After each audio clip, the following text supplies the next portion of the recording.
And you can write about anything. This says it can be anything you want as long as it's about Tangerine. Yeah. So let's think about what might we write. What might we write if we want to write about Tangerine? Can we write about the setting in Tangerine? Where the story takes place? Tangerine County is on middle of the Florida. In Florida? Florida. Oh. Could we write about Florida? Where this, right? Where the story takes place? But can't do Florida. Why can't we use Florida for the first word? Florida. It has 4 syllables. Florida. 4 syllables. 3. 3 syllables. Can't use Florida. It only can have 2 the first word.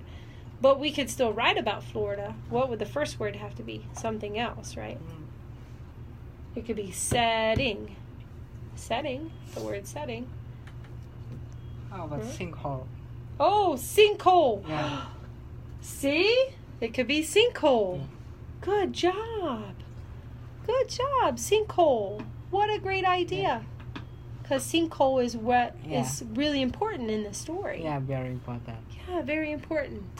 Okay, tell me what else with the sinkhole? Go. Yeah, what else with the sinkhole? Why? What else besides the school? Sinkhole, soccer, right? All those things you could put into this poem, right?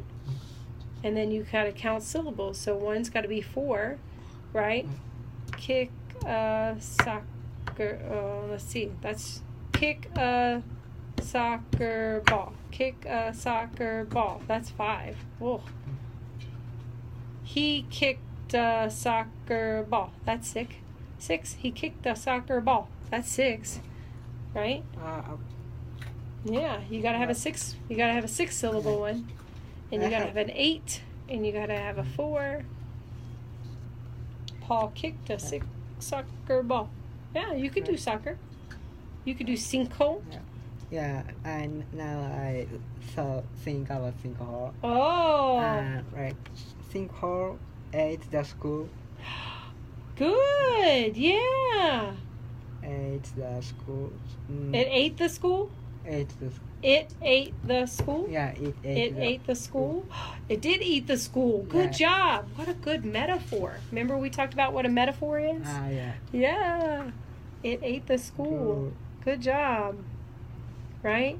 And then what happened when it ate the school? Paul got to go to another school, right? Yeah, so because remember that's 8 lines. Paul went to another school. Let's see. Paul moved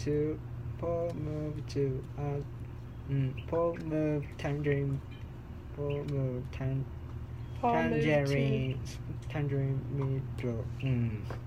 Where did he go? Tangerine Middle? Tangerine Middle. Where place he go? Moved to Tangerine Middle. That's 7. He moved to Tangerine Middle. That's 8. He moved to Tangerine Middle. That's 8. You gotta have a 6th one still, right? Yeah, but now you get it though, right? Now you remember. So tomorrow when you're working on these, you'll remember. So sinkhole's a great idea. It ate the school. That's a great idea. So let's look at a couple of the other ones. We want to think about some of these. All right, I think you got great ideas. What's this one? Diamante. Diamante. Lines are placed on the page to form a diamond shape like this.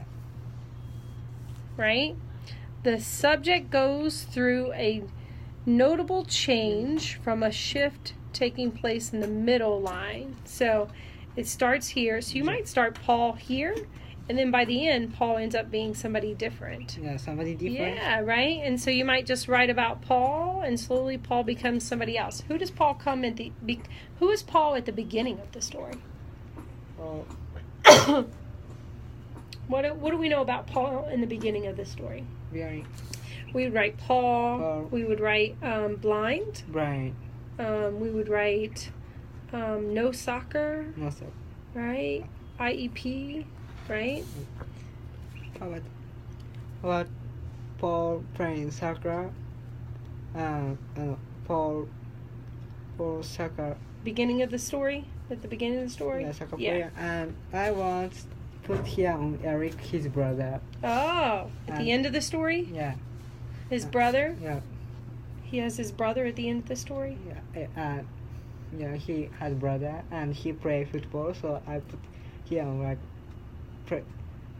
football player and put on here to soccer player. So. Oh, so that they meet in the middle? Yeah. Like they become good family in the middle? Yeah, like the Monte poem is seven poem, and there are two types. So like this use the antonym and 3 and 3, and then one big line in the middle about them both. Yeah, but good idea. What a great idea. That's a great idea. So you want to write about Paul and his brother. yeah.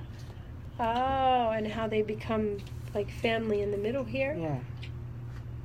I think that's a great idea. Oh, I move on to the next chapter. You did. I was on 2 the whole time. Yeah, and you've moved on to Sally. Yeah, that's a brand new one.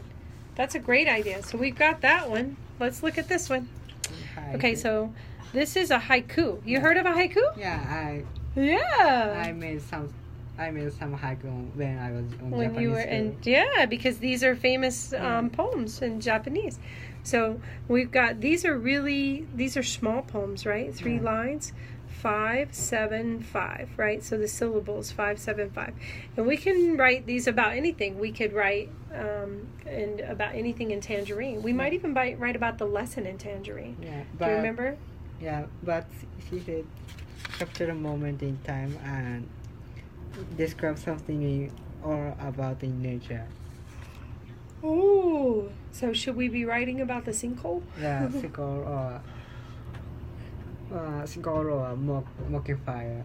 Oh, the fire. Mocking fire. We have to think of five syllables for that. Danger.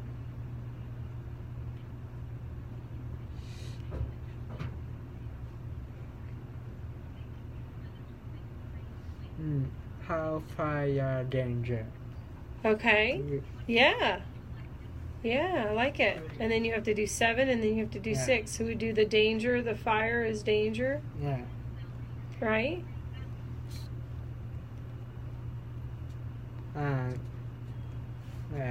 Each burn all things like a forest. Oh, nice. Good, yeah. And then this one, what is this one right here? Rhyming story. Rhyming story. Use a rhymes pattern. A rhyme, A, B, B, C, C, D. So just 2 lines, 2 lines, 2 lines, right? And my teacher said how to please, and there is A, B, B, C, C, and D, B. You can do D, D. Yeah. So 2, 2, 2, 2, all the right rhyming lines, and you can just tell the story, right? Yeah. So it just tells a story. You could do the Tangerine story. Yeah. Just what happens in the story, right? As long as the words at the end match, right? So this is like the beginning one we looked at. We got to rhyme words. Like this: stream, dream, train, trunk, next west. Okay. Yeah. And then let's look at this right back here. What's it say? Concrete poem. A concrete poem is writing in a shape to suggest its subject. For example, if you were writing a poem about sad person crying, you may write in the poem in the shape of a teardrop. The words of the poem will create the shape. Think of the example from the board. Okay. So what kind of shape would we write for the book?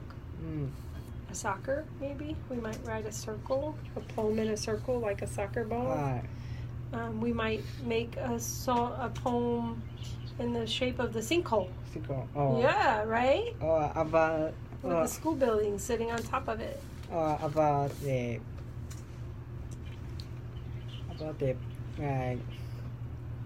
soccer goal and like a soccer goal poem with a soccer ball in the middle with words on it. So it could be both. Yeah, that's not a bad idea. That's a good idea. Yeah. What kind of words would we put in that kind of poem? right. Saga or Can we do a poem that's just different kinds of words? Do they have to be in complete sentences, the poem? C requires complete sentence Mm. because state testing requires complete sentence. Oh, good job. That is a good point. What if I did a poem about soccer and I said goal, fast, speed, kick, hit, bounce? What if those were all the words and I just put them in that order? Could that be a poem? Yeah, I think. It could be, right? Could So be. remember, we could have a poem that's not complete sentences. In poetry, we don't always have to have complete sentences. Yeah. But we want to make sure we're working in complete sentences for some things because that's what we've been talking about, right? Is our word order and our complete sentences. Right. Okay. For me, it's very small. Only use some numbers, so it's hard to make complete sentence. But it seems to me easier than write a very long sentence. Yeah. Yeah. Sometimes poetry is easier because you don't have to always make complete sentences, right? Yeah. And so sometimes poetry is easier because you don't have to make complete sentences. Okay. Okay. So what do you think about what you're working on? Good? Very good. Okay. We got